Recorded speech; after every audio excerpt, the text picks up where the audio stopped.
Assalamualaikum warahmatullahi wabarakatuh. Waalaikumsalam Waalaikumsalam warahmatullahi warahmatullahi wabarakatuh. wabarakatuh. Alhamdulillahirabbil alamin, pada malam hari ini, pagi hari ini kita ketemu pada kuliah subuh belajar dari para pendiri bangsa yang diselenggarakan oleh Akademi Hikmah.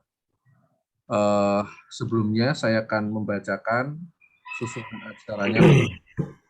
Acara yang pertama adalah pembukaan, acara yang kedua sambutan dari Ustadz Hamim Yerkasih Putro, acara yang ketiga antar dari Ustadz LH, Ustadz Lukman Hakim, acara yang keempat nanti penyampaian dari Profesor Dr. Ki Supriyoko berkaitan dengan tema Ki Hajar Dewantara, tokoh yang akan kita bahas, dan selanjutnya nanti kita akan diskusi sampai nanti maksimal jam 7 pagi.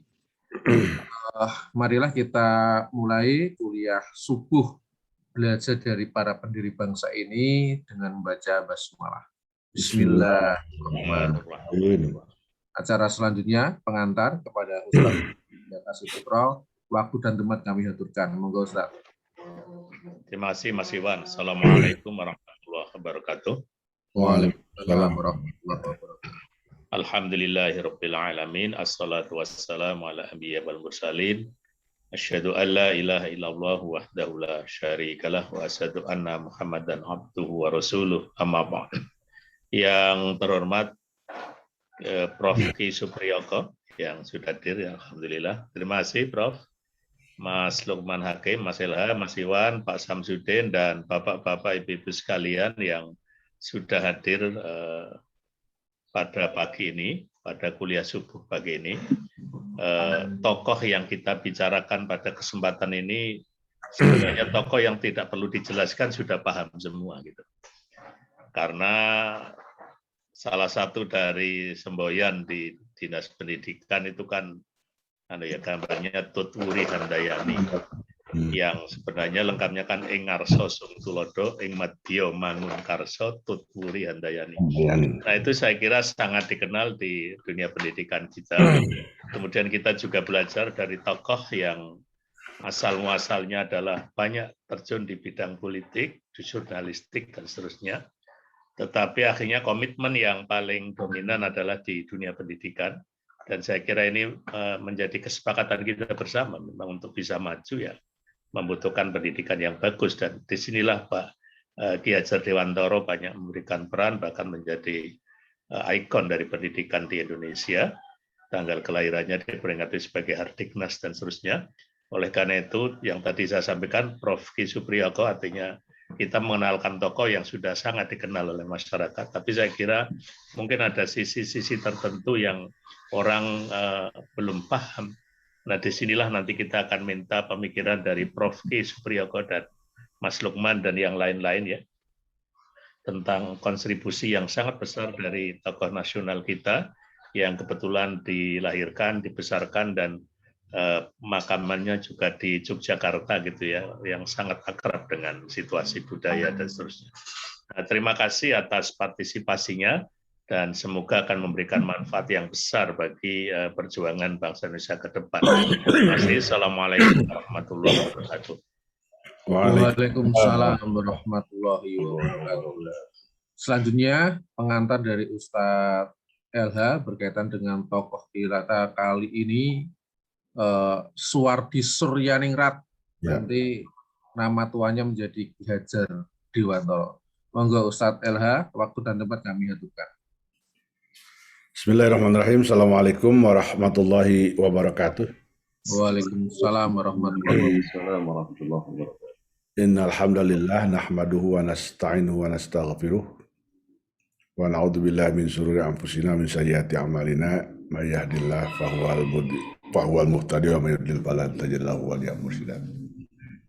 Asyhadu an la ilaha illallah wahdahu la syarika lahu wa asyhadu anna Muhammadan abduhu wa rasuluh. Allahumma shalli ala Muhammad wa ala alihi wa ashabihi man tabi'ahum bi ihsanin ila yaumil qiyamah. Amma ba'du, rabbi shrah li sadri wa yassir li amri wahlul 'uqdatam min lisani yafqahu qawli. Ustadz Hamim, Mas Iwan, Ki Supriyoko. Bertemu lagi kita ini, Prof. Iya, sudah 3 kali ya Pak Lukman ya. Bapak Ibu yang partisipan, ini saya lihat sudah baru 40, mudah-mudahan bertambah lagi. Ya, seperti dikatakan Ustaz Hamim tadi, Ki Hajar Dewantoro ini ibarat buku ini, beliau ini buku yang terbuka, yang siapa saja bisa membacanya. Nah, kalau dikaitkan dengan posisi beliau sebagai anggota Badan Penyelidik Usaha Persiapan Kemerdekaan BPUPK dan nanti Panitia Persiapan Kemerdekaan Indonesia. Nah, saya sepanjang nanti Ki Supriyoko mungkin bisa mengoreksi, sepanjang bacaan saya di BPUPK itu Ki Hajar tidak terlalu berpendapat. Jadi di BPUPK malah, ini mungkin saya mungkin kelewat, saya tidak mendapatkan pendapat Ki Hajar dalam BPUPK itu. Beliau rupanya lebih banyak mendengarkan, walaupun nama beliau itu dalam pidato Bung Karno yang bersejarah tanggal 1 Juni itu beberapa kali disebut. Ya. Ki Hajar anggota BPUPK nomor urut 9. Nanti beliau baru berpendapat itu di Panitia Persiapan Kemerdekaan Indonesia, yaitu pada tanggal 19 Agustus 1945 ketika PPKI membahas pembagian wilayah dan sebutan-sebutannya. Jadi Ki Hajar itu mengusulkan ada satu wilayah yang disebut Kadipaten dengan pimpinannya Adipati. Gitu. Lalu ada juga berkembang dalam rapat hari itu supaya gubernur itu, ya provinsi itu dipimpin oleh seorang Mangkubumi. Nah, gitu. Jadi pada tanggal 19 Agustus sesudah proklamasi itu yang dibahas. Jadi misalnya ada usul untuk nama entah provinsi atau itu Kota Agung. Provinsi dipimpin oleh Mangkubumi. Ya, tapi kemudian kan kita tahu semuanya seperti yang sekarang ini. Lalu ada lagi suara Ki Hajar itu ketika Panitia Persiapan Kemerdekaan Indonesia itu membahas pembentukan kementerian. Nah, di situ terjadi perdebatan berapa kementerian apa saja. Nah, Ki Hajar Dewantoro itu mengusulkan supaya Kementerian Agama itu dimasukkan ke dalam Kementerian Dalam Negeri. Waktu itu ada usul supaya kementerian supaya urusan agama dimasukkan ke dalam Kementerian Pengajaran.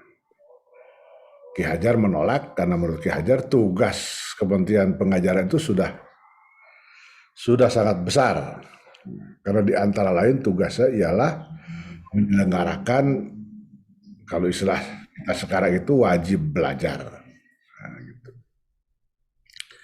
Itu yang saya catat. Sesudah itu PPKI nggak ada lagi rapat, selesai sudah tanggal 19 itu sudah, karena kemudian diganti menjadi KNIP, Komite Nasional Indonesia Pusat, dan Ki Hajar menjadi Menteri Pendidikan dan Pengajaran yang pertama di bawah kabinet Presiden Soekarno. Nah, akan tetapi jauh sebelum itu, ya sekitar 7 atau 8 tahun sebelum itu, dalam polemik kebudayaan yang sangat menarik itu, ya itu kan antara Sultan Takdir Ali Syahbana, kemudian Dr. Sutomo, Ki Hajar, Sanusi Pane, lalu siapa lagi Adi Negoro. Ya. Ini para intelektual di masa itu. Ya. Ki Hajar Dewantoro itu dalam tulisannya itu jelas sekali. Beliau berdiri di belakang Dr. Sutomo. Nah, beliau mendukung dalam polemik itu, beliau mendukung pendapat Raden Sutomo, Dr. Sutomo. Kita tahu Sultan Takdir Ali Syahbana itu kan mendorong supaya Indonesia ini jangan menoleh ke belakang. Karena menurut Sultan Takdir Ali Syahbana itu sebelum abad 20 itu masa pra-Indonesia. Nah, itu yang nggak ada apa, itu harus ditinggalkan. Kita harus melihat ke depan, gitu, ke masa depan Indonesia. Karena itu adat-adat lama dan sebagainya itu harus ditinggalkan. Nah, Dr. Sutomo kemudian menyanggah tidak semua yang lama itu harus ditinggalkan. Salah satu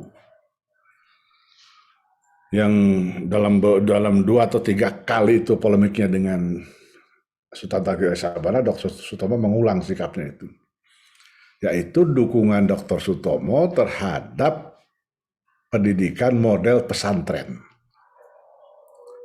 Jadi menurut Dr. Sutomo, pesantren itu egaliter. Di hadapan kiai, semua santri itu sama. Karena itu, kata Dr. Sutomo, kita lihat para santri nanti sesudah keluar dari pesantren itu semuanya bisa mandiri, semuanya kemudian bisa hidup secara bermartabat. Nah, Ki Hajar itu mendukung pendapat Dr. Sutomo itu, setuju dengan pendapat Dr. Sutomo. Jadi saya kira ini Ki Supriyoko nanti bisa mengelaborasi lebih lanjut itu pandangan Ki Hajar mengenai soal ini. Soal bagaimana beliau berdiri di belakang Dr. Sutomo menolak gagasan Sultan Takdir Ali Syahbana yang ingin melupakan semua masa lalu. Saya kira itu aja sekedar pengantar dari saya, Mas Iwan. Mudah-mudahan nggak melebihi sifatnya sebagai pengantar. Terima kasih. Assalamualaikum warahmatullahi wabarakatuh. Waalaikumsalam warahmatullahi wabarakatuh. Terima kasih Ustadz LH untuk mengantarnya. Selanjutnya kita akan mengikuti inti berkaitan dengan tema Ki Hajar Dewantoro, salah satu tokoh PPKI yang akan disampaikan oleh Profesor Dr. Ki Supriyoko, Guru Besar Universitas Sarjana Wiyata Taman Siswa, juga UIN Sunan Kalijaga, karena saya pernah jadi muridnya Profesor Ki Supriyoko di S2 UIN Sunan Kalijaga. Selamat pagi, Prof. Tahun berapa ya? Lupa saya. Tahun 2006 kalau nggak salah, Prof. Oh, ini. 2006, udah lama sekali. Wah, sebelumnya kepada jamaah, nanti bagi yang ingin bertanya bisa lewat chat, atau bisa langsung bertanya kepada Ustadz LH ataupun juga kepada Profesor Dr. Ki Supriyoko. Selanjutnya kepada Profesor Dr. Ki Supriyoko, waktu dan tempat kami aturkan. Monggo, Prof. Ya, Assalamualaikum warahmatullahi wabarakatuh. Waalaikumsalam warahmatullahi wabarakatuh. Alhamdulillah, alhamdulillahilladzi hadana li hadza wa ma kunna linahtadiya laula an hadanallah. Asyhadu alla ilaha illallah wahdahu la syarikalah wa asyhadu anna Muhammadan abduhu wa rasuluh. Amma ba'du. Para senior yang saya hormati, Ustadz Lokman Hakim dan Ustadz tadi yang pertama, mohon maaf kalau namanya saya lupa. Ustadz Hamim. Oh, Ustadz Hamim. Jadi penguji disertasi sama-sama, Prof, di UIN, Prof. Oh, ngerti. Oh iya. Nah, penyakit saya itu gini Ustadz, kalau dengan laki-laki itu saya suka lupa. Jadi kami mohon maaf. Saya menerima tawaran untuk berbicara di sini itu ada misi sebetulnya. Mengapa? Karena orang mengenal belajar itu biasanya beliau itu terjun di dunia pendidikan. Nah, lalu setelah itu ada juga seperti dijelaskan oleh Ustadz Lukman Hakim tadi, terjun di dunia politik. Juga yang belum banyak paham itu, Ki Hajar itu sebetulnya dulu jurnalis yang sangat brilian, ya. Tetapi yang banyak orang tidak tahu, Ki Hajar itu sebetulnya seorang kiai dalam tanda petik, ya, seorang kiai. Karena sejarah hidup beliau itu banyak dihabiskan di pesantren ketika waktu muda. Lalu ajaran-ajaran pesantren itu banyak diterapkan ketika beliau mengimplementasikannya di dalam berbagai bidang. Bidang pendidikan, bidang jurnalis, bidang politik, dan sebagainya. Kalau Ustadz Lukman Hakim tadi mengatakan kedekatannya dengan Dr. Sutomo, itu juga salah satu bukti bahwa Ki Hajar itu terjun di dunia politik itu bukan menjelang kemerdekaan saja. Beliau itu berdua itu sudah sangat kenal ketika mereka itu bersama-sama di Budi Utomo. Budi Utomo itu kan masih awal tahun era 19 ya. Bahkan Ki Hajar itu di samping Dr. Sutomo itu tokoh di Budi Utomo, Ki Hajar itu juga sebetulnya tokoh. Beliau ada di seksi propaganda. Jadi asumsi saya yang saya bukan seorang sejarawan, bukan seorang ahli politik, itu kekerabatan beliau itu sudah dirintis di Budi Utomo paling tidak, atau bahkan mungkin sebelumnya, ya. Sehingga kalau ada ide-ide itu yang sama, itu saya kira sangat wajar. Misalnya tadi disebutkan jangan melupakan masa lalu. Misalnya kalau dari sisi kebudayaan, Ki Hajar itu memiliki konsep yang sangat jelas dan sampai sekarang itu dipakai, itu dengan konsep trikon. Tri itu 3, kon itu ya dari singkatan kon. Kontinuitas, konvergensitas, konsentrisitas. Kontinuitas itu kita wajib melanjutkan budaya kita masa lalu, budaya nenek moyang masa lalu, dengan catatan budaya yang positif tentu saja. Lalu konvergensitas, kita tidak mungkin itu menghindari perpaduan budaya dengan budaya-budaya lain. Ya. Perpaduan itu kan ada dua ada dua model. Yang pertama itu asimilasi, cuma ketemu pulang gitu ya. Kalau saya di Jepang, saya ya ikut-ikutan orang Jepang, menghargai orang lain itu dengan cara membungkuk. Tapi ketika saya sudah pulang ke Indonesia, ya saya tidak lagi membungkuk, itu namanya asimilasi. Tetapi yang kedua akulturasi. Akulturasi itu perpaduan budaya yang menghasilkan budaya baru. Nah, Ki Hajar itu tidak sekedar akulturasi, tetapi ada catatan yaitu konsentrisitas. Jadi budaya baru yang dibentuk dari proses akulturasi ini hendaknya bisa membuat budaya baru yang lebih bernilai positif, lebih bermakna. Gitu ya. Jadi, dan ini sekarang kita itu setiap hari diserbu oleh budaya manca. Kalau kita tidak hati-hati, maka anak-anak muda kita, orang-orang tua kita itu akan tergiur dengan budaya yang belum tentu itu positif. Kalau positif tidak masalah, tapi kalau tidak positif itu yang jadi masalah. Nah, ini melenceng sedikit tadi kedekatan antara Dr. Sutomo dengan Ki Hajar Dewantara yang waktu itu namanya masih Suwardi Suryaningrat. Lalu seperti disampaikan Ustadz Lukman, memang Ki Hajar itu konsep pendidikannya itu pendidikan pesantren. Itu yang ingin saya sampaikan karena banyak orang tidak tahu bahwa Ki Hajar itu sebetulnya pendidikan yang paling baik versi Ki Hajar itu ya pesantren itu. Ketika saya mendirikan pesantren tahun 2005, itu banyak orang mengkritik saya, taman siswa kok pesantren gitu ya. Maka saya mendirikan tidak atas nama taman siswa. Kalau atas nama taman siswa sulit waktu itu. Jadi saya atas nama pribadi, saya mendirikan pesantren. Ini kaitannya dengan taman siswa. Suatu saat tahun 2006 saya mendapat tamu seorang profesor yang asalnya itu sebetulnya dari Australia gitu ya, asal karirnya.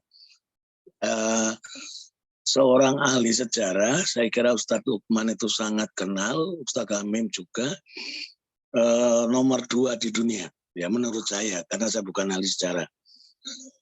Orang sangat mengenal dengan Clifford Geertz, itu ahli sejarah yang pertama. Yang kedua itu Profesor Merle Calvin Rickleff, PhD. Nah, Profesor Merle itu tiba-tiba tanpa kangsenan itu datang ke pesantren saya seharian, ya. Itu tahun 2006. Beliau itu didirect oleh seorang yang masih muda, dosen UIN Sunan Kalijaga, waktu itu belum profesor, namanya Nur Haiti, ya, yang belakangan menjadi direktur pasca sarjana Kalijaga ketika sudah sangat senior. Saya mohon maaf sekali, mungkin beliau menjadi direktur itu juga sedikit banyak saya punya. Karena waktu itu rektor Profesor Ahmad Minhaj.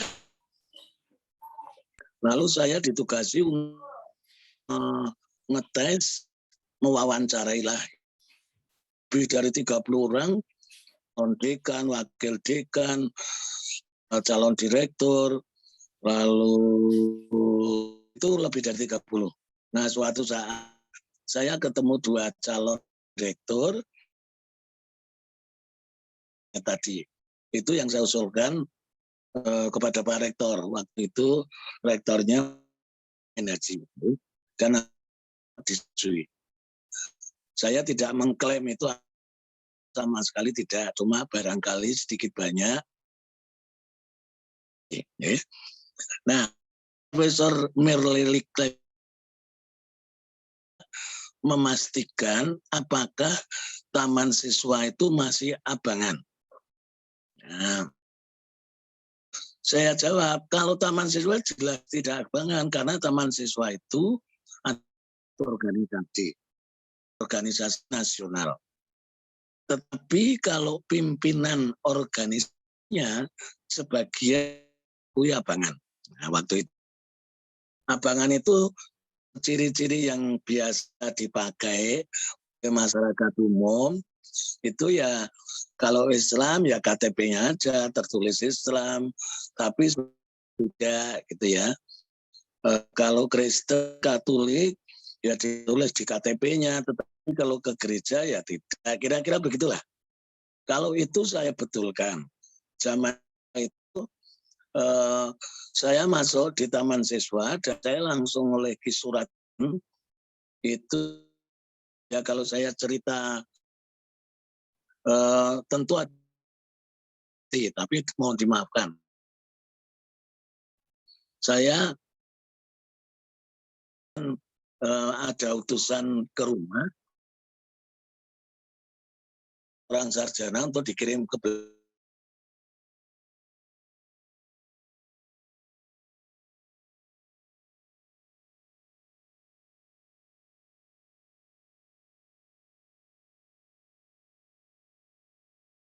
organisasi tertinggi di lingkungan taman siswa, ketuanya Ki Surat.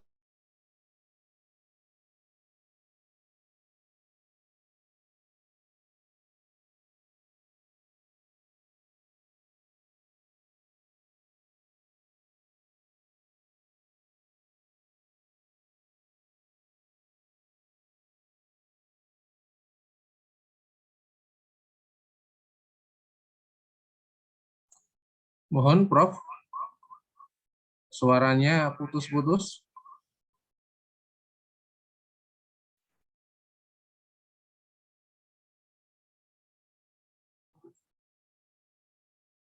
Pak Sam, minta tolong Prof Supriyoto dikontak kembali.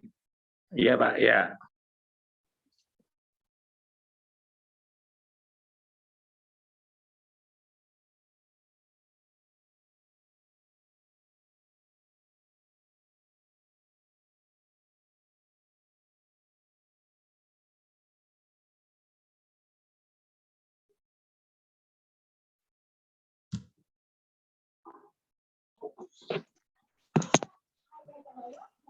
Bisa didengarkan? Bisa Prof, tadi putus-putus Prof, sekarang sudah Prof, monggo. Oh gitu nih. Dek, kita tanggal berapa Dek? Sekarang tanggal berapa toh? Kalau sekarang tanggal 3 Prof, 3 November. Nah itu saya heran, biasanya putus-putus itu kalau tanggal tua, ini tanggal muda kok sudah putus-putus. Oke Prof. Nah, saya akan masuk sedikit sekarang di aja keagamanya supaya nanti ada apa namanya tanya jawab ya, supaya saya tidak terlalu lama. Intinya belajar itu dengan taman siswa tidak bisa saling dipisahkan, tidak bisa saling dipisahkan. Lalu yang belum banyak orang tahu itu sisi keagamaan dari Ki Hajar. Ki Hajar itu kan berasal dari Puro Pakualaman, ya. Sejak muda itu beliau itu sering menjadi muazin di Masjid Pakualaman yang di samping samping lapangan kecil itu, samping baratnya itu. Nah lalu beliau oleh orang tuanya disantrikan di Kalasan, ya. Nama kiainya adalah Kiai Sulaiman Zainuddin. Saya mohon maaf sampai sekarang itu mencari petilasan pesantrennya Ki Hajar itu sampai sekarang belum ketemu. Barangkali di antara jamaah di sini ada yang bisa memberi petunjuk, itu akan memiliki nilai sejarah yang sangat besar. Saya sendiri mencari belum ketemu ya. Tetapi di dalam berbagai referensi dan kebetulan saya itu sering saya itu merasa dicintai oleh tokoh-tokoh taman siswa yang sepuh. Misalnya Ki Iman Sudiat, lalu Nyi Iman Sudiat, lalu Ki Suratman sendiri, Budar Siti Suratman, dan banyak sekali saya merasa, sehingga saya bisa bertanya berbagai sejarah dan kehidupan Ki Hajar. Nah dari saksi-saksi hidup waktu itu, beliau mengatakan memang Ki Hajar itu pernah nyantri di Kalasan Prambanan, gitu ya. Nah oleh teman-temannya Ki Hajar itu di Parabi. Nah Paraban itu, nama Paraban itu kan yang ada di kultur Jawa saja, bukan nama sebenarnya, tetapi nama Paraban ya. Itu dengan nama Jemblung Trunogati. Nah itu punya makna. Jemblung itu seseorang yang fisiknya itu tidak seberapa, ya. Beda kalau tokoh Gajah Mada itu kita bayangkan fisiknya adalah orang yang gagah, kuat, gitu ya. Tapi kalau Jemblung itu tidak, Jemblung itu fisiknya sangat sederhana, tetapi memiliki kecerdasan yang luar biasa. Maka Ki Hajar itu oleh teman-temannya dipanggil Jemblung Trunogati. Itu juga menguatkan satu episode bahwa memang Ki Hajar itu hidupnya di pesantren. Nah, nanti ajaran-ajaran Ki Hajar di Taman Siswa itu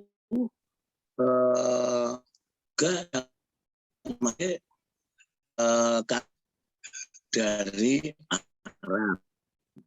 Nah, itu kan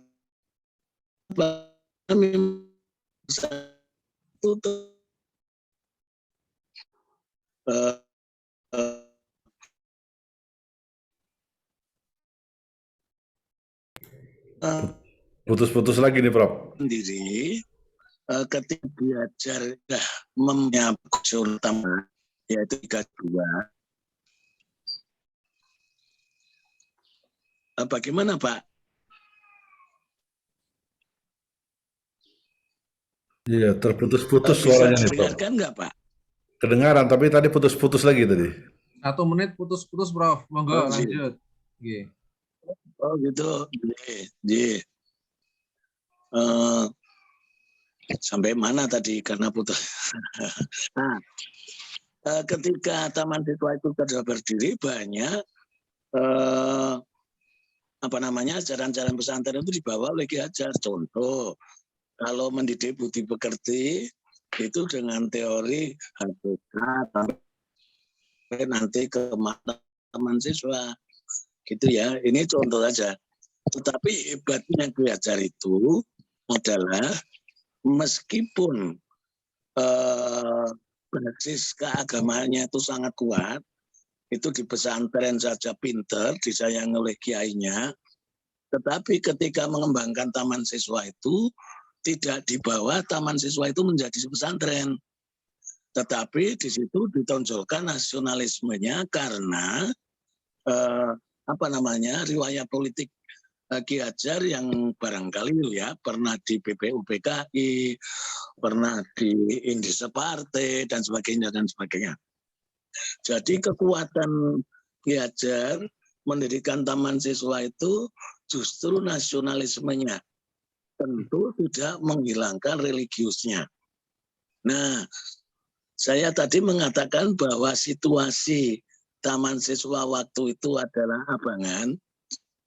Itu saya punya kecurigaan begini. Ki Hajar itu karyanya banyak sekali.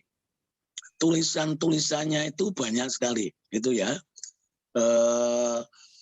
Mungkin meskipun tidak sebanyak tulisannya Ustadz Lukman Hakim ya, tapi tulisan Ki Hajar itu banyak sekali. Lebih dari 200.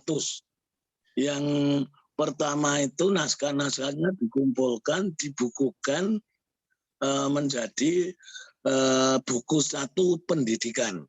Itu naskahnya lebih dari 100 dalam satu buku. 150-an atau 130-an. Lalu yang naskah kedua itu dikumpulkan menjadi buku kebudayaan. Itu sekitar 60-an naskah dalam satu buku.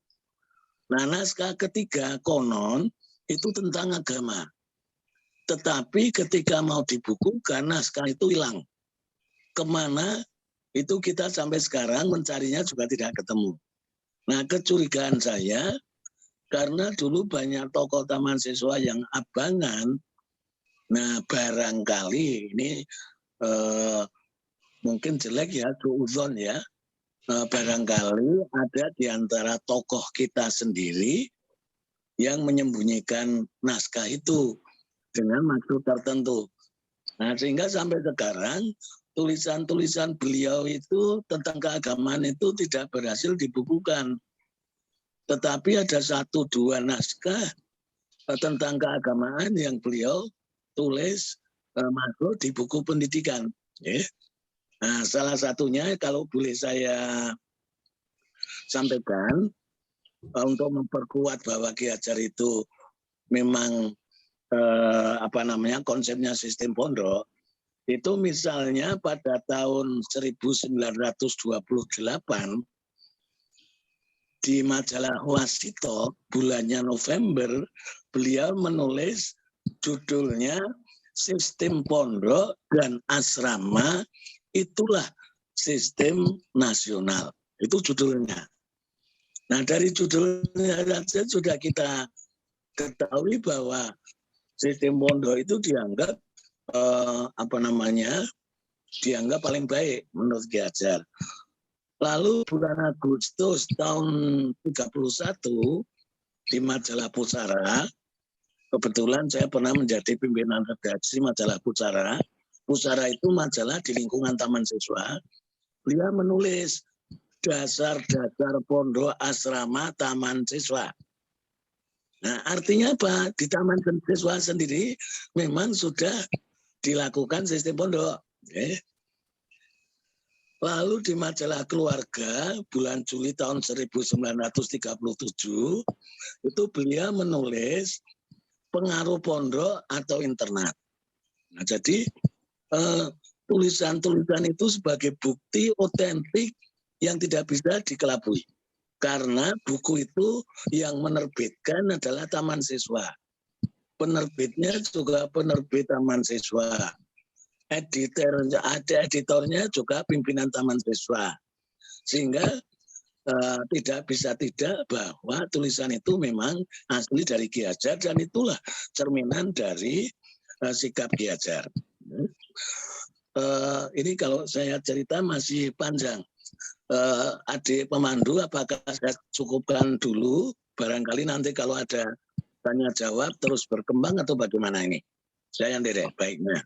5-7 menit masih cukup, Prof. Habis itu nanti kita diskusi. Monggo, Prof. 5-7 menit masih kok, Prof. Nah, jadi saya tadi mengatakan Ki Hajar itu basisnya pesantren, tulisan-tulisannya sudah dibukukan pendidikan keagamaan dan kebudayaan, tetapi yang keagamaan itu terlepas, ya, artinya sampai sekarang tidak ada kecuali beberapa tulisan yang masuk di pendidikan. Nah, lagi memperkuat memperkuat bahwa Ki Hajar itu seorang santri, ya, tapi saya mohon maaf ya, ini bukan masalah organisasi politik ya. Jadi tidak banyak orang tahu, saya sendiri tidak tahu bahwa Ki Hajar itu ternyata juga anggota Muhammadiyah. Hubungannya dengan Kiai Ahmad Dahlan itu juga sangat dekat. Kalau sangat dekat saya tahu ketika Ki Hajar sakit, Kiai Ahmad Dahlan menengok, itu ada tulisan-tulisan itu. Ya, Ki Hajar juga sering bersilaturahmi ke Kiai Ahmad Dahlan, itu ada. Tetapi saya tidak pernah tahu kalau Ki Hajar itu anggota Muhammadiyah. Saya tahu itu ketika pimpinan PP Muhammadiyah yang sekarang menjadi menteri, namanya Profesor Muhadjir Effendi, pada tanggal 3 Mei tahun 2017 bertempat di makam Wijaya Brata, makamnya Ki Hajar. Itu beliau ngendika, Mas, Ki Hajar itu anggota Muhammadiyah loh. Satu. Lalu yang kedua, pada Sabtu 28 Juli tahun 2018 itu di ruang tamu rektor Taman Siswa, waktu itu Ki Hajar itu di Jalan Kusuma Negara. Kalau sekarang ruang rektor itu sudah pindah di gedung baru, di gedung pusatnya itu di Jalan Batikan. Waktu 2018 itu ruang rektornya itu ya di rumah Ki Hajar Dewantara yang di Kusuma Negara. Nah, Pak Muhadjir itu mengatakan lagi bahwa Ki Hajar itu adalah anggota Muhammadiyah. Nah, karena yang mengatakan itu orang PP pimpinan pusat Muhammadiyah, ya kami percaya. Ya. Saya sekedar melukiskan bahwa Ki Hajar itu adalah keagamaannya sangat kuat. Nah, lalu bagaimana taman siswa yang sekarang ini? Ketika Ki Hajar itu situ, kehidupan di taman siswa itu sedikit guncang, ya. Karena sempat taman siswa itu dimasuki oleh PKI waktu itu. Ya. Lalu alhamdulillah Nyi Hajar Dewantara yang masih sugeng waktu itu punya sikap yang sangat kuat juga. Akhirnya orang-orang PKI yang ada di taman siswa itu dikeluarkan semua untuk menyelamatkan organisasi taman siswa. Nah, alhamdulillah juga Nyi Hajar Dewantara itu juga seorang organisatoris. Artinya ya, dia bisa organisasi, bisa organis, sikapnya juga bisa. Rektor pertama taman siswa itu juga Nyi Hajar Dewantara. Tetapi pendirinya Ki Hajar. Waktu itu istilahnya bukan rektor, masih pemimpin umum taman siswa untuk sarjana wiyata. Nah, bagaimana kehidupan di taman siswa pasca Ki Hajar? Itu memang situasi abangan itu masih banyak. Tanda-tandanya adalah tempat-tempat ibadah di taman siswa itu relatif tidak ada ya. Ada sih, tapi jumlahnya relatif sedikit. Mengapa? Setelah saya studi, karena di pusat taman siswa itu ada di Jalan Taman Siswa. Kalau taman siswa itu kan pusatnya Majelis Luhur organisasinya, lalu di cabang-cabang itu ada namanya majelis cabang. Nah, majelis cabang kita lebih dari 100. Nah, itu organisasinya. Nah, kalau di pusat itu namanya bukan majelis cabang, tetapi Ibu Pawiyatan. Ibu Pawiyatan itu adalah lembaga pendidikan yang didirikan langsung oleh Ki Hajar Dewantara. Nah, setelah saya studi, mengapa kehidupan keagamaan taman siswa itu kering dalam tanda petik? Karena di pusatnya, di Ibu Pawiyatan, itu tidak ada tempat ibadah. Oleh karena itu, pada akhir tahun 90-an, saya tentu saja saya pengurus Majelis Luhur ya, sejak awal sampai sekarang. Nah, saya mengusulkan di dalam rapat Majelis Luhur, waktu itu ketua umumnya adalah Ki Burhanuddin Lubis dari Pematang Siantar. Saya usulkan di dalam forum bahwa taman siswa di pusat itu perlu ada tempat ibadah. Tegasnya kita dirikan masjid. Nah, wah, itu di dalam rapat Majelis Luhur saja pendapatnya beraneka ragam. Tetapi kesimpulannya, ya Majelis Luhur akan mendorong dengan catatan saya harus meyakinkan pengurus Ibu Pawiyatan. Akhirnya saya dekati pengurus Ibu Pawiyatan. Waktu itu tokohnya adalah Ki Tupan Santoso, sekarang sudah meninggal, dan Ki Sugeng Subagio, yang sekarang masih sering menulis di Kedaulatan Rakyat. Saya dekati, ternyata mereka sangat support. Nah, akhirnya kami dirikanlah namanya masjid di lingkungan Ibu Pawiyatan. Istilah saya mungkin kurang tepat ya, taman siswa geger. Cabang-cabang geger, taman siswa kok didirikan masjid gitu ya. Suara itu bergaung keras sekali ya. Tetapi saya juga sedikit banyak berpikir untuk mengurangi suara-suara tersebut, maka semua saya kumpulkan, saya bentuk panitia. Panitianya itu tidak hanya orang-orang Islam. Ini sungguh-sungguh terjadi.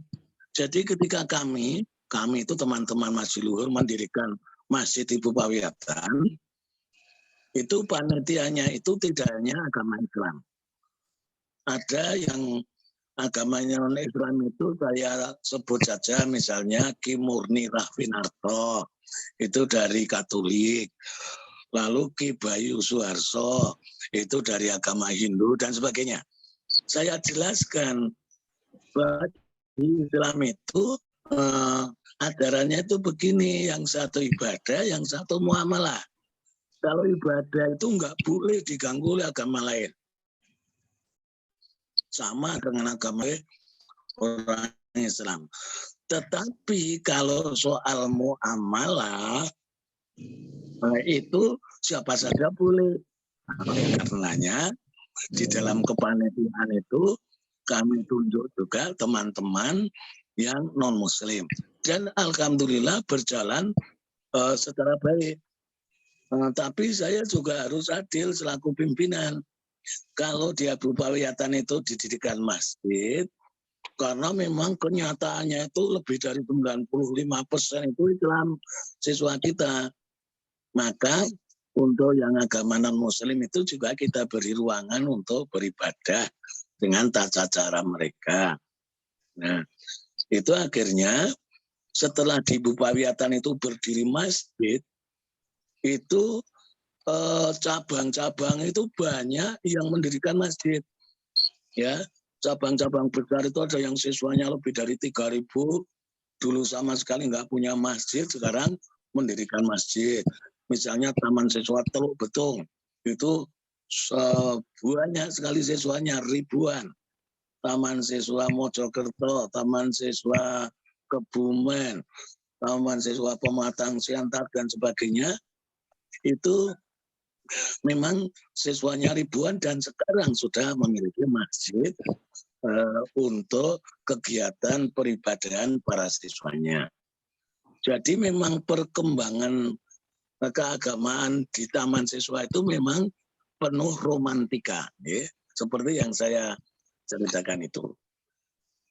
Jadi adik pembantu, saya kira yang saya sampaikan ini untuk pemetik pemetik diskusi, tetapi saya juga lebih senang kalau ada teman-teman di antara para jamaah ini yang memiliki hal-hal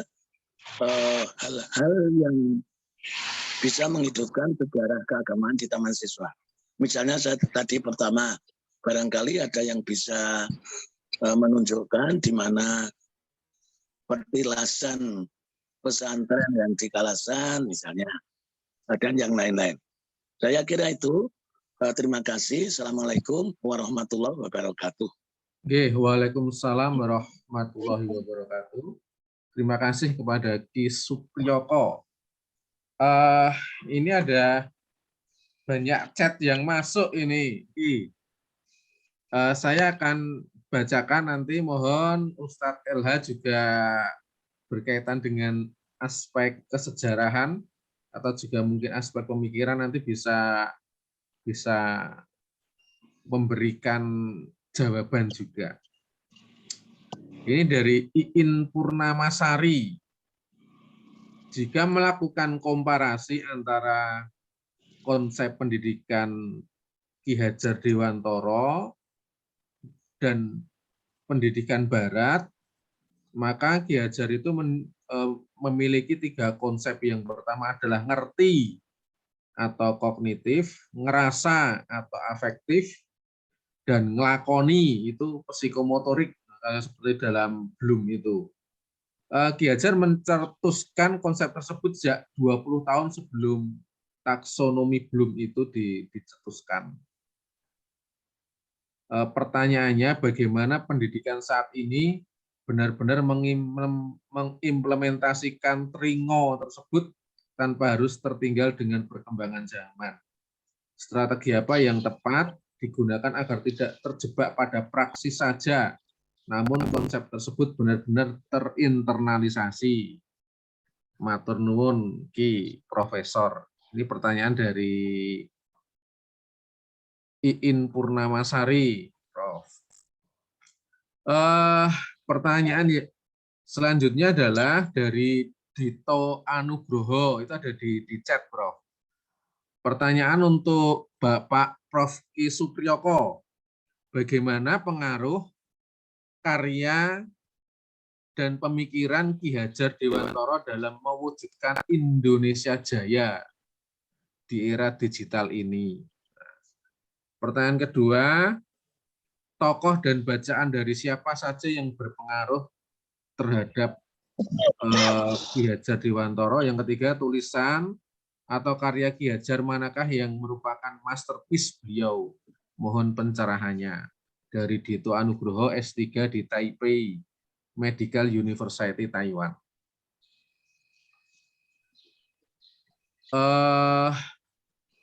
Selanjutnya dari Mas Rama Prambudi. Wah, ini beliau menyampaikan buku ketiga yang rencananya untuk kumpulan tulisannya itu soal politik katanya, Prof, bukan keagamaan, katanya gitu. Ini pertanyaan ketiga ini, Prof, mengapa hanya butir ing ngarsa sung tulodo saja yang diambil menjadi moto Kemendikbud sejak dulu sampai sekarang? Ini ada banyak, Prof, pertanyaannya, monggo bisa dipilih.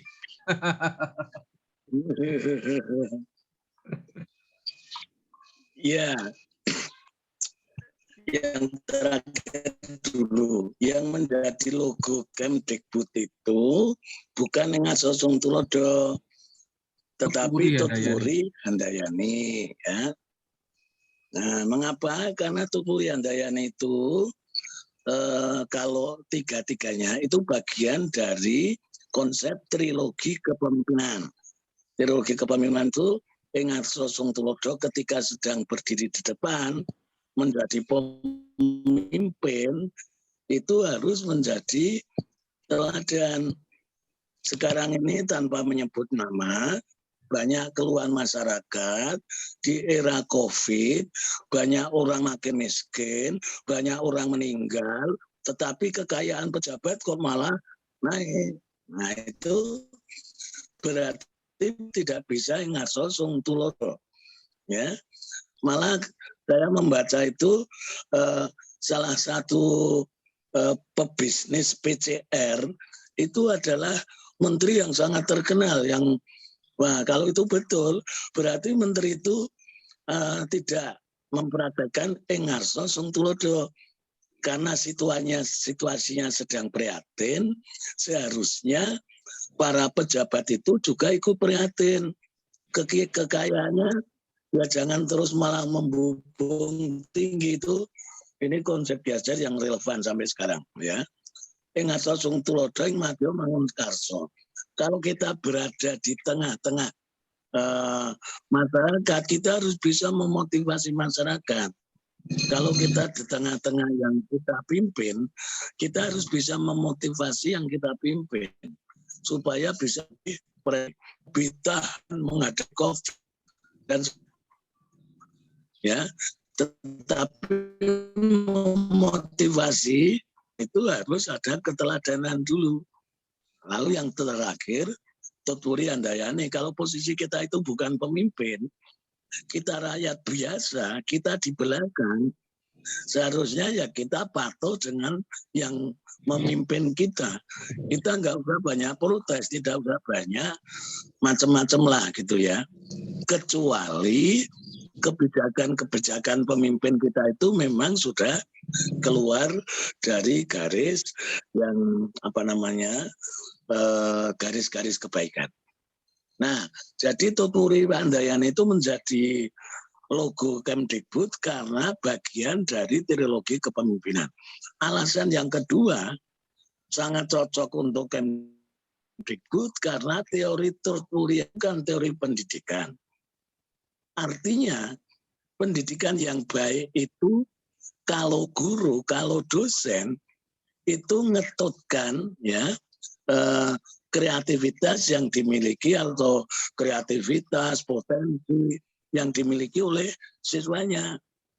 Jadi bukan siswa itu manut gurunya, tetapi guru manut siswanya. Nah, tetapi kalau pengembangan kreativitas dan potensi itu akan keluar dari rel, barulah guru itu menghandayani. akan pembinaan supaya pengembangan kreativitas dan potensi itu bisa berjalan dengan baik. Itu yang terakhir dari Pak Dita Nugroho ya. Pak siapa terakhir tadi? Itu Kalau Pak Dita nggih, Prof. yang Dita ketiga Nugroho itu berkaitan dengan siapa yang memberi pengaruh pemikiran kepada Ki Hajar. Yang kedua, menurut Prof, karya masterpiece beliau itu, Ki Hajar itu apa? Mungkin tulisan beliau yang paling berpengaruh gitu, Prof. Dari Mas Dita yang belajar di Taipei gitu ya. Saya senang kalau Anda kerasan di Taipei karena banyak mahasiswa kita itu yang di Taipei itu mengeluh. Mengeluhnya itu begini, untuk sholat saja tidak ada tempatnya dan sebagainya gitu ya. Tetapi kalau itu benar justru di tempat-tempat begitulah, karena sholat kita itu kan boleh di mana-mana. Wong sholat sambil tidur aja terpaksanya boleh kok gitu ya. Saya salut Anda masih kerasan di Taipei. Kalau Anda tanyakan siapa yang memberi pengaruh, banyak. Salah satunya yang paling awal itu di pesantren. Itu menurut saya sangat banyak ya. Di pesantren itu banyak ajaran-ajaran yang terekam secara baik oleh Ki Hajar. Lalu dalam perkembangan berikutnya ya teman-teman beliau ada yang di ada di Budi Utomo, ada yang di Indi Separte, ada di organisasi-organisasi lain. Lalu yang ketiga itu adalah kenalan-kenalan beliau. Misalnya Rabindranath Tagore, itu tokoh pendidikan dan kebudayaan dari India. Ya, itu relatif dekat. Rabindranath Tagore itu pernah berkunjung di Taman Siswa. Ki Hajar pernah mengirim orang-orang Taman Siswa untuk belajar di Santiniketan, itu tempatnya Rabindranath Tagore. Lalu orang-orang Santiniketan itu dikirim ke Taman Siswa. Nah, teman-teman beliau yang seperti itu juga menjadi mempengaruhi Ki Hajar. Lalu yang keempat, bacaan-bacaan Ki Hajar. Ya, teman-teman Ki Hajar di Belanda juga sangat mempengaruhi bacaan-bacaan Ki Hajar, karena di Belanda itu Ki Hajar banyak membaca ya. Itu sangat mempengaruhi sikap perilaku Ki Hajar. Nah, masterpiece tulisan Ki Hajar apa? Banyak. Ya, tadi saya katakan di buku buku ini saya tunjukkan. Ini karya satu Ki Hajar bukunya. Nah, itu ratusan tulisan dari Ki Hajar. Ada semua di sini. Nah, jadi ini tulisan asli. Nah, ini contohnya kesenian anak-anak dan sebagainya ya. Ada itu, jadi menurut saya masterpiece tulisan Ki Hajar itu sangat banyak. Dan cuma sayangnya tadi saya matur, untuk yang tulisan keagamaan itulah yang tidak bisa didokumentasikan karena entah kemana itu ya. Itu Bapak Mas Dita Nugroho. Lalu Mbak Iin Purnamasari. Bagaimana supaya konsep tringo, ngerti ngrasa nglakoni, itu bisa tetap diberlakukan dan diterapkan di lingkungan pendidikan. Saya kira itu masalah kita bersama. Ya, kalau Menteri Pendidikan itu setiap Menteri Pendidikan itu punya konsep. Kalau sekarang Mas Nadiem itu konsepnya Merdeka Belajar, itu saya kira termasuk usaha agar konsep-konsep Ki Hajar termasuk tringo, ngerti ngrasa nglakoni, itu bisa diimplementasi secara baik. Saya kira itu yang bisa kami sampaikan untuk sesi yang pertama ini. Matur nuwun. Yes, siap, Prof. Saya akan bacakan lagi. Mungkin setelah itu nanti kita bertanya langsung. Ada beberapa pertanyaan, saya singkat aja dari tulisan yang di chat. Mengapa tokoh pendidikan itu hanya Ki Hajar saja, Prof? bukan yang lain. Karena mungkin ini nanti berkaitan dengan Hari Pendidikan Nasional 2 Mei itu karena berkaitan dengan kelahiran Ki Haji Dewantoro, bukan tokoh yang lain. Saya rasa ini menarik pertanyaannya. Mungkin nanti Prof bisa menjawab. Yang kedua, apa saja pemikiran dari perkumpulan Sloso Kliwonan yang masih dilestarikan oleh Taman Siswa maupun diterapkan secara luas saat ini? Itu pertanyaan kedua. Selanjutnya, pertanyaan ketiga, bagaimana penyelarasan agama dengan sosialisasi bermasyarakat kekinian? Mohon pencerahannya. Pertanyaan yang keempat ini bukan pertanyaan, ini harapan. Saya merindukan suatu saat ada taman siswa di Banjarmasin, Kalimantan Selatan. Ini dari Pak Dr. Uhaib. Selanjutnya, pertanyaan keempat dari Dr. Uhaib juga. Apa yang hilang dari karakter pendidikan saat ini, di mana politik pendidikan dengan kebijakan yang jungkir balik saat ini, sekedar mencetak sarjana menjadi tukang atau instalator mesin ekonomi dalam pusaran 5.0, new liberalisme atau kapitalisme ekonomi global. Nah, itu Prof, ada 4 pertanyaan. Monggo. Wah, ini kalau saya jawab semua jam 7 sudah selesai nih. Memang kalau bisa dicuplik-cuplik Prof. Yang mana yang penting? Memang saya berharap jam 7 itu sudah selesai karena di kampus saya sekarang itu ada wisuda sehingga saya harus cepat-cepat ke kampus. Siap Prof, jam 7 selesai Prof. Siap. Satu, mengapa tokoh pendidikan hanya Ki Hajar? Menurut saya tidak. Tokoh pendidikan itu banyak sekali. Kalau teman-teman Muhammadiyah, Ki Haji Ahmad Dahlan itu kan juga tokoh pendidikan. Kalau Nahdlatul Ulama, Ki Haji Hasyim Asy'ari itu kan juga tokoh pendidikan. Belum lagi para filsuf-filsuf yang kita pelajari, itu kan banyak tokoh pendidikan. Ada tokoh pendidikan yang sifatnya nasional, internasional, lokal, tapi tokoh pendidikan itu banyak sekali. Hanya saja yang mendapat surat dari presiden itu yang menyatakan bahwa Ki Hajar Dewantara itu diangkat sebagai Bapak Pendidikan Nasional. Nah, kalau Bapak Pendidikan Nasional itu memang hanya Ki Hajar. Tetapi kalau tokoh pendidikan itu saya kira banyak sekali.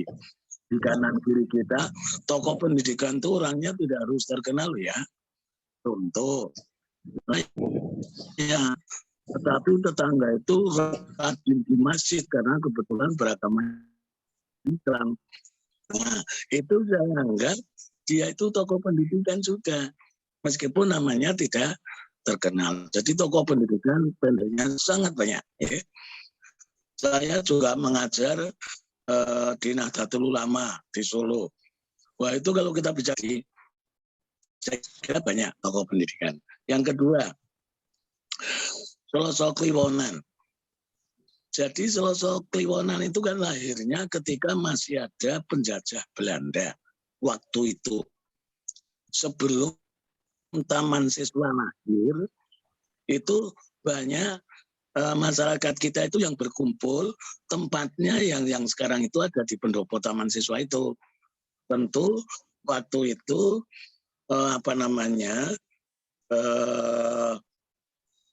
bangunan pendopo belum seperti itu. Bangunan pendopo seperti itu baru terjadi tahun 1938. Ya, kalau orang-orang itu berkumpul memikirkan ya, salah satu yang terkenal itu politik itu perlu untuk memerdekakan bangsa Indonesia. Tetapi kalau hanya politik saja, itu akan sangat sulit Indonesia itu bisa merdeka. Oleh karena itu, perlulah jalur lain untuk mendampingi jalur politik, yaitu jalur pendidikan, jalur kebudayaan.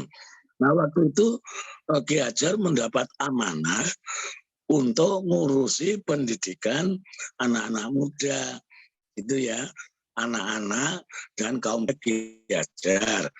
Berdirilah namanya Taman Siswa. Tetapi yang pendidikan untuk orang sepuh itu juga ada lagi, aduh kok namanya saya tiba-tiba lupa ya. Ya nanti saya sebutkan namanya, tiba-tiba lupa, tadi ingat ya. Lalu itu Sri Waksroso Kiwonan. Jadi yang dibicarakan itu bagaimana bisa memerdekakan bangsa Indonesia. Lalu bagaimana memperagakan agama untuk bersosialisasi di masyarakat, saya kira itu masalah kita semua ya. Agama itu kan tidak hanya agama Islam,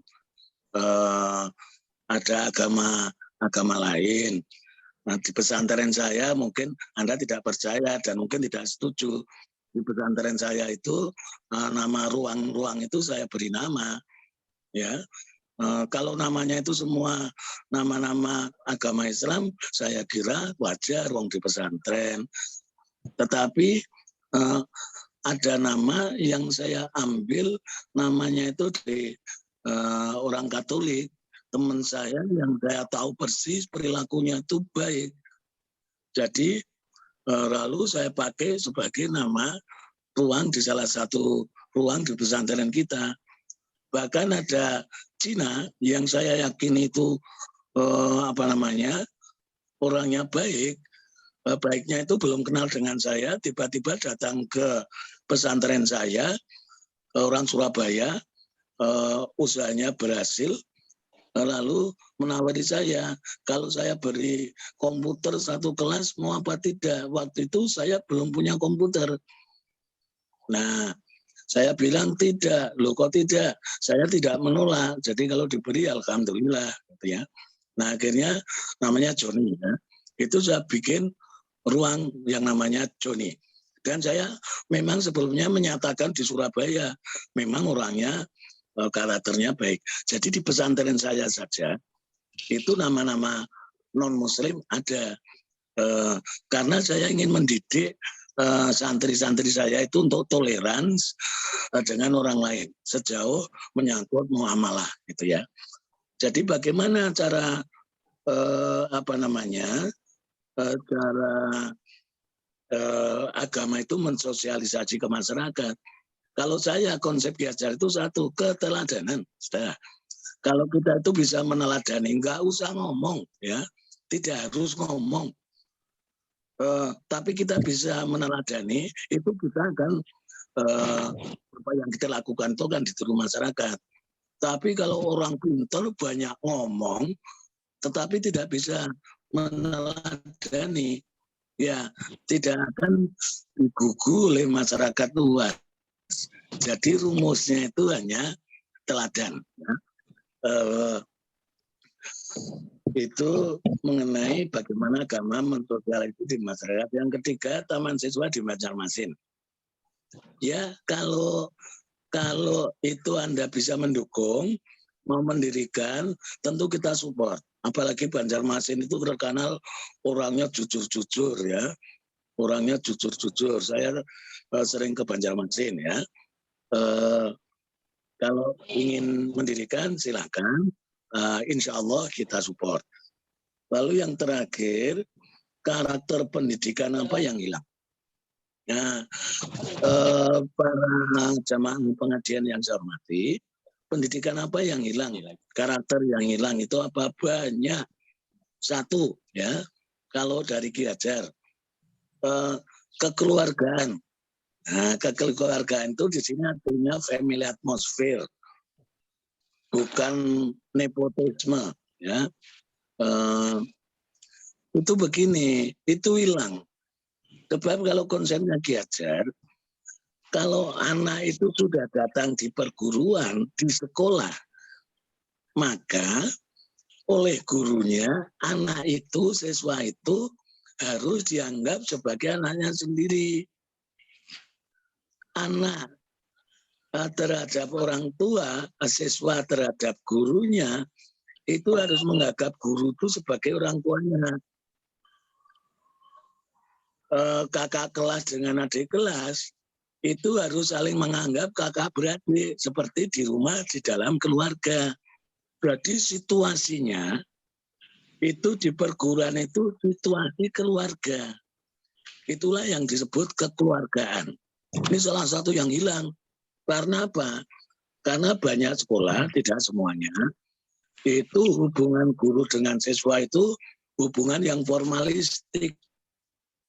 Guru adalah orang yang harus mengajar siswa, memberi pekerjaan, memberi PR, memberi bimbingan, dan macam-macam. Itu tidak salah. Tetapi yang salah, situasinya bukan situasi kekeluargaan. Nah, ini karakter yang hilang. Ya. Lalu yang lain-lain, budi pekerti itu kan trademarknya Taman Siswa. Budi pekerti itu sekarang juga sudah banyak hilang. Orang datang di sekolah itu bukan urusannya dengan budi pekerti, tapi urusannya dengan pelajaran. Ya, itu yang bukan dikonsepkan oleh Ki Hajar. Karena apa? Justru di sekolah itu budi pekerti itu ditanamkan. Sehingga kalau ada anak pinter tapi budi pekertinya tidak pinter, itu sesat. Maaf ya, istilahnya mungkin saya terlalu kasar ya. Yang bagus itu ya pinter, benar, keker, dan benar. Jadi 4 konsep itu istilah saya, ajaran Ki Hajar. 1, pinter, itu cerdas, itu ya. Lalu yang kedua, itu benar, itu harus jadi orang yang baik, ya, orang yang benar, gitu ya. Keker, itu badannya, jadi pendidikan itu juga urusan fisik. Jadi badannya juga harus tegap, badannya harus kuat, itu urusan fisik, namanya keker. Dan yang terakhir benar. Nah, benar itu urusan budi pekerti. Kalau saya berteman dengan teman A, misalnya teman A itu memiliki utang 100.000 pada saya, di tengah-tengah banyak orang saya mengatakan, kapan uang 100.000-nya dikembalikan pada saya? Yang saya katakan itu tidak salah, tetapi itu tidak benar, tidak tepat waktu, tidak tepat tempat, ya. Itulah yang disebut benar. Nah, banyak yang hilang, karakter yang hilang dalam pendidikan kita. Ya, diantaranya yang saya sebutkan tadi. Saya kira itu jawaban saya, matur nuwun. Terima kasih, Prof. Ini ada pernyataan, bukan pertanyaan, Prof, dari Ustadz Syakir Jamaluddin. Dia dari Dekan FAI UMJ ini, Prof. Info penting dan menarik dari Ki Supriyoko berkaitan dengan Ki Hajar Dewantara yang punya keislaman yang kuat. Salah satunya bersilaturahmi, artinya sejak muda sering bersilaturahmi dengan dan bertukar pikiran dengan Kiai Haji Ahmad Dahlan karena punya visi berkaitan dengan pengembangan pendidikan yang sifatnya nasionalis dan sebagainya, sehingga mungkin berbeda jalan dengan yang dijalankan oleh Kiai Haji Ahmad Dahlan, tapi sama, artinya sama-sama punya semangat untuk mengembangkan pendidikan. Gitu pernyataan beliau. Selanjutnya mungkin langsung ada yang ingin bertanya, walaupun nanti jam 7 tetap kita selesaikan, monggo langsung yang ingin bertanya bisa buka unmute, langsung berinteraksi dengan mungkin Ustadz LH ataupun dengan Prof. Ki Supriyoko. Monggo kalau ada yang ingin bertanya atau ingin menyampaikan sesuatu. Saya komentar dulu dari Ustadz Syakir ya, Dik. Oh, nggih, siap, Prof.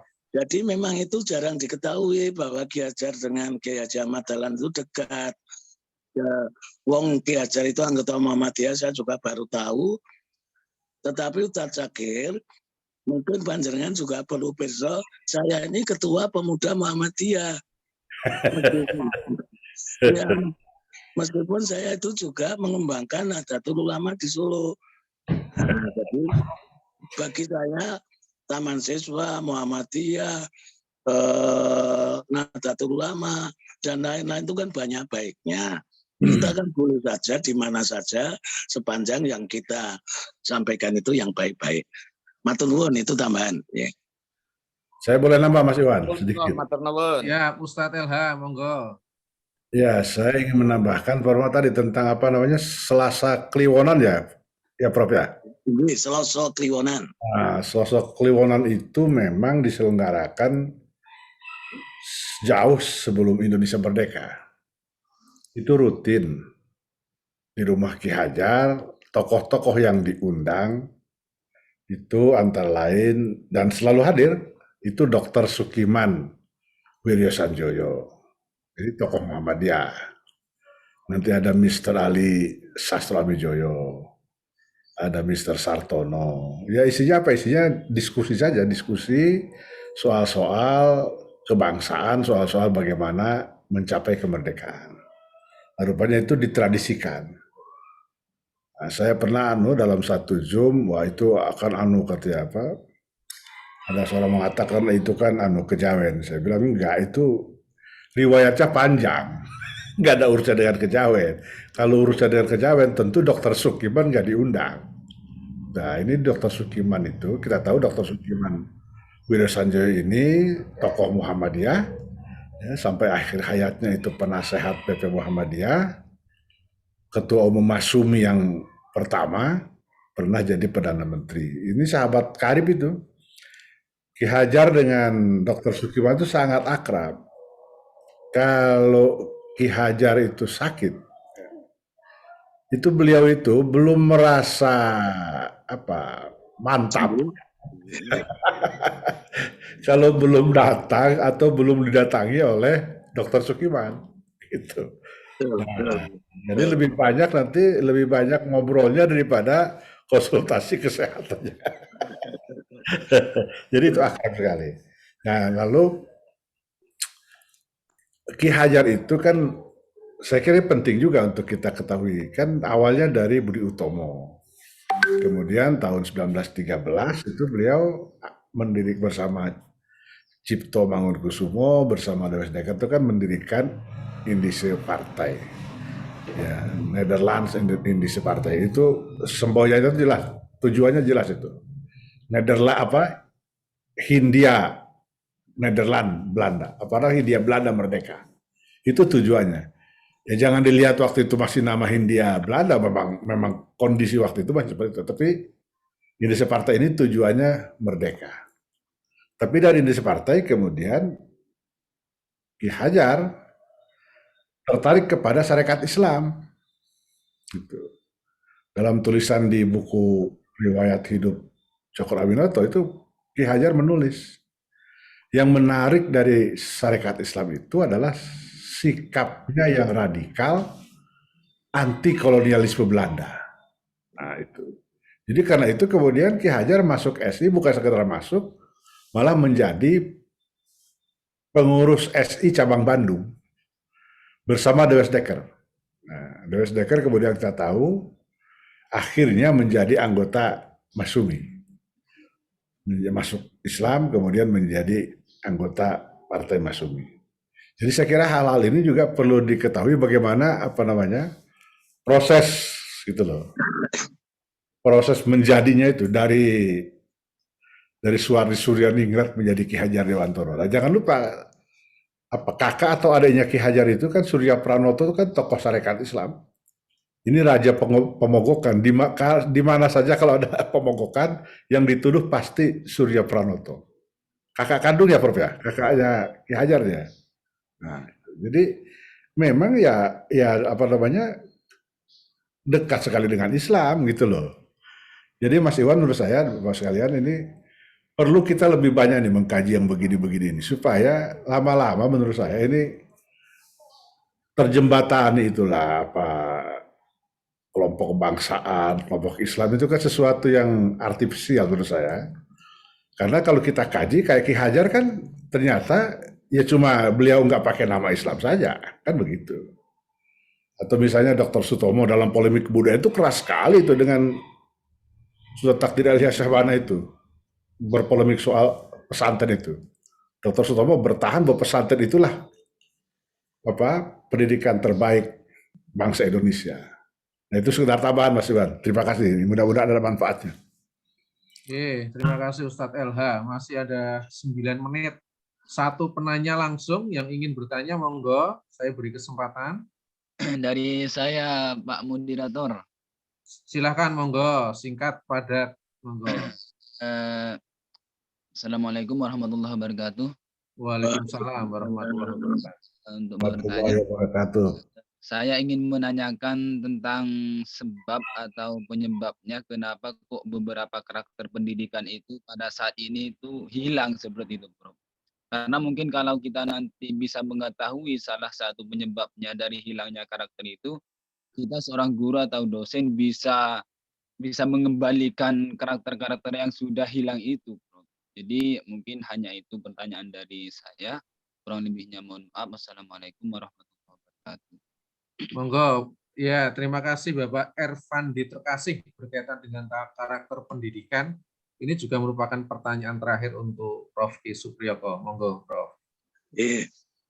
Terima kasih atas pertanyaannya. Ini Mas Ervandi ya, kalau nggak keliru ya. Ervandi Terkasih ya di tulisan. Mas Ervandi, mengapa kok karakter itu banyak yang hilang? Itu ada namanya reciprocal relationship. Ada pengaruh timbal balik. Apa timbal baliknya? Karena kehidupan kita itu sudah berbeda dengan kehidupan kita yang dulu. Bedanya apa? Sekarang ini kehidupan kita itu sudah sangat materialistik. Apa-apa itu dihargai dengan material, ya, dengan duit, dengan materi yang lain. Sehingga termasuk, mohon maaf loh ya, termasuk dosen seperti saya, termasuk guru, itu coba bayangkan kalau dulu ada namanya pemberkasan, ya, untuk mempertahankan tunjangan profesi. Sebab kalau tidak pemberkasan, maka tunjangan profesinya tidak keluar. Maka 1-2 hari itu semua pekerjaan ditinggalkan. Mengajar aja ditinggalkan. Yang penting pemberkasan harus selesai.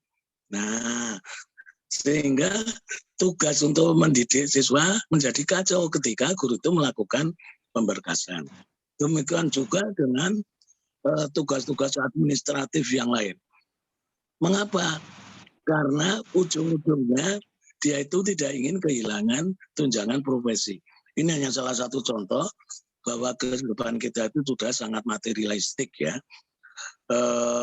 Karena kehidupan kita itu sudah sangat materialistik, maka banyak karakter pendidikan yang hilang. Nah itu jadi hubungan itu harus kita perhatikan. Nah caranya bagaimana? Ya mengurangi kadar materialisme masyarakat kita. Itu tidak mudah karena memang gejala dunia juga demikian gitu ya. Itu jawaban saya. Yang kedua, saya ingin mengaturkan terima kasih kepada Ustadz Lukman Hakim tentang perdebatan Dr. Sutomo dengan STA tentang pesantren. Nah, saya ini besok Desember, tanggalnya saya lupa, diundang oleh ISPI, Ikatan Sarjana Pendidikan Indonesia, yang akan mengadakan kongres di Padang. ISPI itu sudah membuat konsep, saya diminta memberikan komentar. Nah, saya sudah merencanakan, komentar saya itu adalah pendidikan kita di Indonesia ini kembalilah ke pesantren. Saya sudah membuktikan sejak tahun 2005 beda anak-anak yang dididik di tengah pesantren sama di sekolah biasa itu beda. Ya kalau di pesantren itu ada santri mau lewat di depan ustadznya, gurunya saja cara berjalannya sudah berbeda. Cara berjalan yang sangat menghormati gurunya. Bandingkan dengan di sekolah-sekolah yang sekarang ini ya. Banyak sekolah. Nah, banyak santri yang meskipun sama-sama di satu sekolah, tapi gara-gara gurunya itu tidak mengajar yang bersangkutan, maka kalau ketemu gurunya ya cuek aja. Nah, jadi yang akan saya sampaikan di Padang nanti adalah, ayo kita kembali ke pesantren. Karena Ki Hajar sendiri mengatakan pendidikan yang baik itu pendidikan di pondok, pendidikan di pesantren. Di Iwan yang saya hormati, Ustadz Lukman Hakim, Ustadz siapa ya tadi? Ayah yang saya hormati, dan para peserta yang saya hormati. Saya kira itu yang saya bisa sampaikan. Saya mohon maaf, tentu banyak kekurangan, bahkan mungkin ada kesalahan. Itu saya mohon maaf. Nah, saya berharap Dewan apa bisa, ruang di sini ada banyak tokoh-tokoh yang kita bicarakan itu direkam lalu ditulis misalnya ya, sehingga produk kita itu nanti pasti berharga di kemudian hari. Demikian akhirul kalam, wabillahi taufiq wal hidayah. Assalamualaikum warahmatullahi wabarakatuh. Waalaikumsalam warahmatullahi wabarakatuh. Terima kasih kepada Profesor Ki Supriyoko.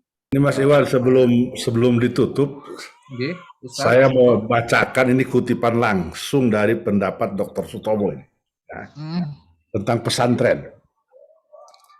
Pesantren dengan pondoknya mempersatukan anak-anak muda kita dari segala lapisan masyarakat. Kemudian hari, para pemuda yang memegang pekerjaan beraneka ragam di masyarakat merasa satu karena perikatan lahir dan batin yang telah diletakkan, ditanam di dalam pondok dan pesantren itu. Sikap kehidupan bangsa kita di waktu itu tidaklah terpecah belah. Itu kutipan langsung dari pendapat Dr. Sutomo yang itu didukung oleh Ki Hajar Dewantoro. Itu aja Mas Iwan, terima kasih. Terima kasih Ustadz LH. Saya rasa ini berkaitan dengan banyak cetusan pemikiran, berkaitan dengan info-info baru, berkaitan dengan Ki Hajar Dewantoro. Ini akan memperkaya berkaitan dengan tokoh-tokoh BPU PKI kita, PPKI kita yang akan kita bahas hari ini. Selanjutnya berkaitan dengan usulan dari Prof. Ki Supriyoko, berkaitan dengan rekaman, insya Allah sudah direkam, berkaitan dengan notulensi, nanti kita siapkan, karena ini kita mengkaji tokoh BPU PKI, PPKI lengkap dari awal sampai akhir semua tokohnya. Demikian untuk kuliah subuh pada pagi hari ini. Kami mengucapkan terima kasih kepada Profesor Ki Supriyoko, Ustadz LH, Ustadz Hamim, Pak Syam atas fasilitasinya. Kita akhiri dengan membaca. Insya Allah besok. Mas Iwan, disampaikan besok Pak. Besok Rabu pagi ya, Rabu depan itu. Ini spesial bedah buku. Launching buku karya Ustadz LH nanti berkaitan dengan Air Baswedan nanti ini ya? Besok Kamis. Oh, besok Kamis.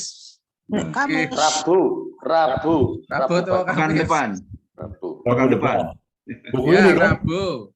Insya Allah nanti akan di pembedahnya atau nanti yang launching dari Air Baswedan, Pak Anies Baswedan, insya Allah.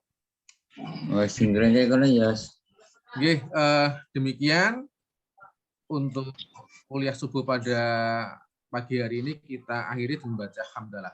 Alhamdulillahirrahmanirrahim. Assalamualaikum warahmatullahi wabarakatuh.